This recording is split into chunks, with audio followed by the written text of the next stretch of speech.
There we go. Now we're back to live. So just kind of dig in. Okay. Basically, the Genesis 5.3 is an evolution of a loudspeaker that started out from 1994. In 1994, Arnie Nudell designed the Genesis 5, and that was quite a breakthrough design. A lot of what you see here is where form follows function. Because where the tweeter is, you don't want very much baffle. You don't want too much of a flat space around it. Then the mid-range, so you see it barely clears the drivers, and it's just enough to be able to deliver enough cabinet to hold drivers together. When you think of sound as a pressure wave rather than a beam that shoots into your ear, what you want the loudspeaker to do is to reproduce this pressure wave like it is coming from a sound stage far away, behind the speaker or away. And if you think back to the concerts you've been to, when somebody walks right in front of you, they don't block the sound because sound is a pressure wave. And that is how these loudspeakers also develop sound as a pressure wave within this space, so that it recreates that pressure wave out there. The second thing is that what it does is that it recreates a pressure wave so it doesn't have to point exactly in your ear to give you the sound stage, the specific imaging and everything that you've got. The Genesis 5.3 is a 5-way design. It's got a tweeter, a mid-range, a mid-bass coupler, 2, 3 woofers, and a rear tweeter as well. The rear tweeter has got a totally separate part of the crossover. So, you know, 2-way loudspeakers are the most common, 3-way are common, 4 ways are rare, 5 ways is like almost like trying to find teeth on a hen. I think that's fair. So tell me a little bit about what it is you've got in the driver cabinets. What are we looking at? Starting from the top, the tweeter is a Genesis design. The difficulty with ribbons, I love ribbons because they are so fast. And because ribbons are fast, they give you the sparkle, they give you that clarity of triangles and symbols and all that. But unfortunately, because ribbons have to have a certain area before it can generate the sound pressures that you want to match the rest of the drivers, ribbon tweeters tend to be very large. When ribbon tweeters are large, they beam at you. So you need to sit exactly at one spot, not move, so that they can get the best of the sound stage. The Genesis ribbon tweeter is not a round 1-inch tweeter. It is a 4mm ring. And because it is a ring, it has got large radiating space, but because it's a ring, it resolves back into a 4mm point source. So it's got the radiating structure of a 4mm point, but it's got the radiating space of almost a 1-inch ribbon. So you get the best of both worlds. You get the ribbon sparkle, but you get the perfect dispersion as well. So you don't have to sit and have this point directly at you? No. Not at all? Not at all. Not at all. And in fact, you've got a setup here which is rather unusual. In my own experience, you've got these things pointed directly out into the room. Yes, because a sound stage is created by the combination of the two loudspeakers. When you create the sound stage with the combination of the two loudspeakers, all of a sudden, you've got a huge sweet spot. You can sit almost anywhere in between the two speakers and you've got a sweet spot. Because the speakers are not aimed into your ear. The speakers recreate an image of something which is an illusion, which that's the stereo magic. So tell me about the other drivers. The mid-range is a titanium cone, and it's also a proprietary Genesis design. The mid-bass coupler is an aluminum cone, and the woofers are also aluminum cones. They are all Genesis proprietary drivers. We almost never buy anything that anybody else can get. Not because we want to be exclusive, but a lot of the times I find that I can find something that just about works, but it's got a little bit of a problem that I don't like. And instead of trying to fix that like with a band-aid, why not do it myself? You know. So the drivers, these drivers were still designed by Arnie Nudell, and but the later ones from the 7 series and all those I designed. I redesigned the tweeter almost completely to lower the distortion, increase the high frequency, and expand the dispersion. The crossover is also all hand built in Seattle. It's all direct point soldering. It's a fully analog, even though this is a powered speaker. It is a powered speaker. It is fully analog, and even though the bass is powered, the bass has to be powered because we use a servo control. Any woofer needs a crossover. So what we do is we make sure that the crossover of the bass drivers and in combination with the amplifier sounds exactly the same as the crossover on the rest of the loudspeaker. So you get this coherence between the bass all the way to the top. Something I noticed when I first heard the speaker way back at that audio show, I think it was RMAF, but I think one of the comments that get made on any kind of powered design is almost directly in contrast to what you just said, Yes. is that maintaining the tonal correctness is very easy from the mids up, but everything gets kind of sideways when you go down because of the amplifier that you're forced to use. Because the amplifier forced to use. Yes. Which is why it was very important to design the bass amplifier to be as transparent as possible. The bass amplifier is totally transparent to the musical signal coming in. It's a Class D, isn't it? It's a Class D amplifier. The crossover that controls that amplifier in the bass is also transparent. In order to be transparent, you have got to also understand that there's a crossover in here. So if I make the crossover of the rest of the speaker sound like the crossover of the bass, then you've still got one sound. You don't have a difference. It's like you were telling me that you were using an 8-watt tube amplifier on these things. That's true.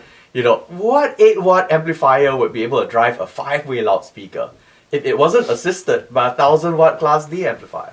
But you didn't hear. No, I didn't. You didn't hear the Class D amplifier because the Class D amplifier is incorporated as part of the design of the whole loudspeaker. Right. And that, to me, is the most important thing. The most important thing ultimately is what reaches the listener and not what each part of the system does. Earlier you mentioned that you could change the sound of your amplifier by tweaking the controls on the loudspeaker. But to me, what's important is basically the ultimate sound that you get. I think that's fair. You get a sound that, as a listener, you want, maybe despite an amplifier. And that's where having all these controls on the loudspeaker gives you that opportunity. Oh, there's a couple of things that you brought up there. One of the things is that it does not seem to be the case that modern loudspeaker designers and modern amplifier designers kind of go to the same schools of thought.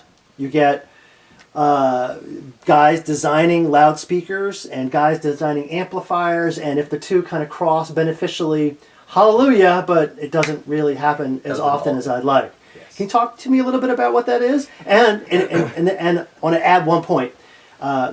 When designing your own loudspeakers, I've talked to a variety of different loudspeaker designers, and one of the things that I've kind of gotten as a recurring theme is that loudspeaker designers are human just like everybody else. Exactly. And that you have a history, and that you're designing maybe towards some kind of sound, some ideal. Yes. So if you could talk a little bit about that, that'd be great. No pressure. The toughest thing, I think, well, some others would dispute me on that, but I think the toughest part of any sound system to design are the two transducing elements. In the old analog world, it was the cartridge and the loudspeaker. And today, with digital being perfect, We'll get to that. we'll get to that. With digital being perfect, you know, the toughest part actually to design is the loudspeaker, because the loudspeaker makes the biggest difference in the change of your system. You change the loudspeaker, your system totally sounds totally different. Now, I'm going to cut you off there because clearly you're wrong. The biggest change that you can make is, of course, cables. I'm sorry. Go back to your Don't get me on that. back to your regularly scheduled program. Okay, Don't so get yes. me onto that one. Yeah, So, I agree with you, by the way, that speakers, you know, if you're going to make a change, and people talk about, you know, I've got a couple $100 to embed into my new system or my old system, and I want to make the biggest bang for my buck. I've told a lot of people that they should hold on to that and add a couple $100 more, and to the point where they can actually buy not a new amp, but a new pair of loudspeakers. and certainly not new footers, or maybe not new cables, but definitely a new pair of loudspeakers. Yes. So I appreciate that you said that. That's right, because with a lot of amplifier design technology, the technology is there to be able to design it correctly. all the engineering is already available. So these days it's actually pretty difficult if you follow the rules to design a bad amplifier. But I've got a piece of software and a microphone that you could measure raw drivers in a cabinet on, and the computer will generate a crossover for you. That was the first pair of loudspeakers I designed after Arnie Newdell retired from the scene. It sounded really, really, really, really bad. It measured flat. It measured perfectly, but it sounded really, really bad. You know, and it got me thinking about loudspeaker design and why that was. Because now I've designed a speaker that measures perfectly using a computer. And I'm from the computer industry, by the way. You know, so I figured that 25 years of computer knowledge, I should be able to apply a computer to design loudspeakers, because I thought loudspeakers were easy. It took me 4 years to finish my first real loudspeaker design that actually sounded good. You're looking at me, and I'm almost laughing at you, because I understand. Yes, the two don't necessarily translate. You know, so if you say that right now loudspeaker designers are beholden to the amplifier designer, because the amplifier has got to deliver perfect current into any impedance loads. Not just any impedance load, but a variable impedance load. And this is where I think we're seeing companies, some really high-end companies with speakers that kind of, like yours, can go very, very high on the price line, but are not designed with any kind of care towards what the amplifier can deliver. In the sense that it's hard to be able to deliver, a couple 100 watts of current with a 18 ohm swing within a less of a couple frequency jots there. Yes. But you guys on the speaker designers don't seem to be very nice. Well, you drove my speaker with an 8 watt. Yours okay, amp, fine. So, yours may be different. So but what you're saying, what you were saying is that amps are not necessarily kind of built with the same ideas that the speakers are, and that. So I find it interesting, right, that I can drive these with anything I damn well pleased. But I've had another pair of speakers in here recently that I had to have giant trucks to be able to power them. I mean, it just didn't work without gobs and gobs and gobs of power. I run a different philosophy. I try to design speakers that suck juice from the amplifier. If you think about that, instead of the amplifier being an infinite reservoir of juice, then if you think of the amplifier being an infinite reservoir of juice, your loudspeaker will expect an infinite reservoir of juice. If you think about the loudspeaker sucking juice out of an amplifier and trying not to suck too much too fast, then you don't have that problem. Interesting. So when you start thinking like that, you start doing things to the loudspeaker crossover and all that, which make them a little bit friendlier. Genesis comes from a reputation of being extremely difficult to drive. There was a dealer I met in the first few years after I started Genesis. I was with him and Arnie Newdell. We met the dealer together, and he said that, look, Gary, Genesis speakers, Arnie's designs are wonderful. Unfortunately, his $20,000 speaker requires a $40,000 amplifier to drive. And that was the beginning of my thinking about what makes it difficult to drive, what makes it possible to drive. And I bet that dealer, I was naive at that time, I bet that dealer I could design a $4,000 amplifier that would drive Arnie Newdell's loudspeakers. And it took me 2.5 years. And I brought a pair of tube amplifiers to him. Boom. $4,000. It'll drive anything. And that was the Genesis M60.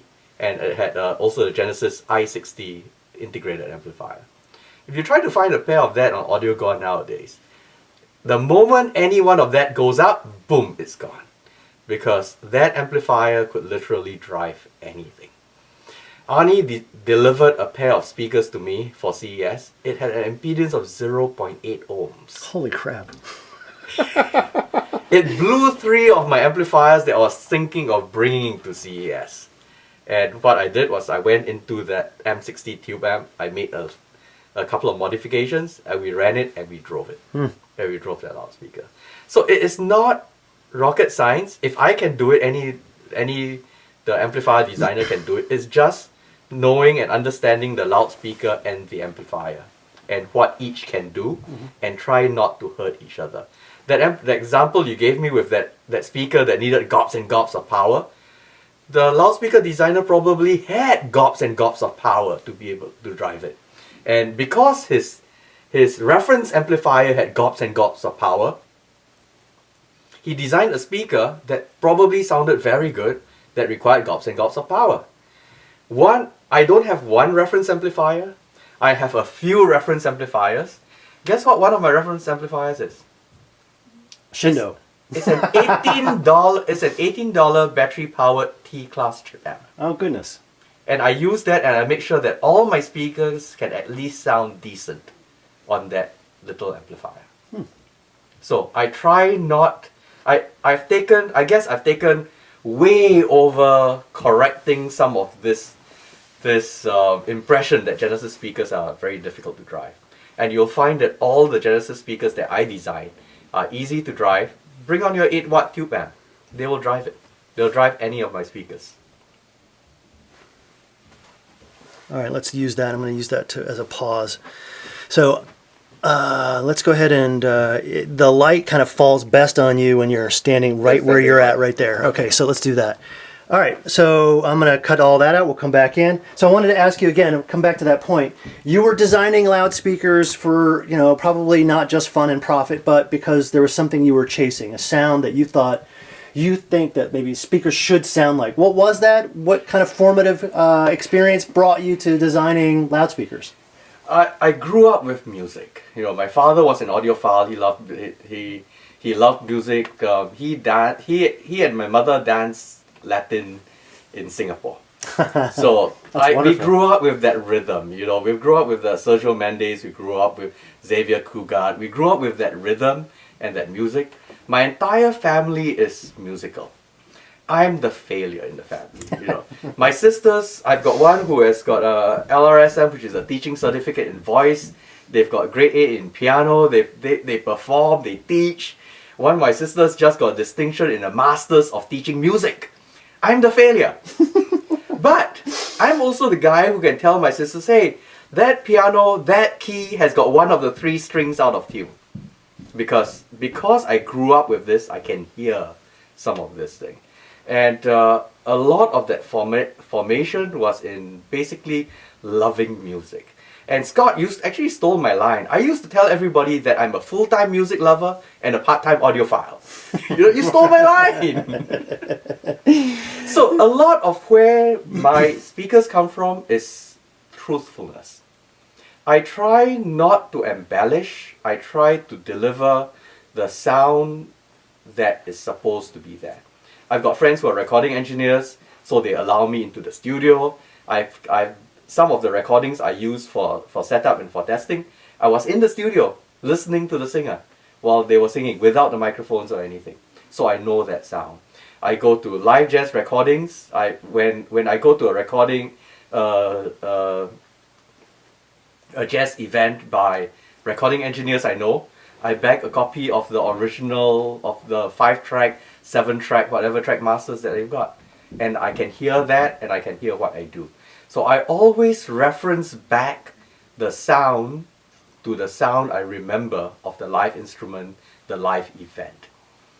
The speakers start live as the traditional way. I measure them, they have to be flat, impulse response has to be correct, everything has to be right.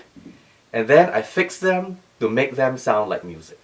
So you start with flat and then you fix them. And then I fix them. And it's always iterative. Because you fix them, then you measure. Because sometimes you can get ahead of yourself and you fix them until they're no longer flat. Then you've got to flatten them again, then you've got to fix them, you've got to flatten them, you've got to fix them. There is usually never a point when I'm satisfied. But usually that point is my sister banging me on the head and telling me, Gary, it's time to deliver. If I get goosebumps, they're good enough. So that's where usually the design stops.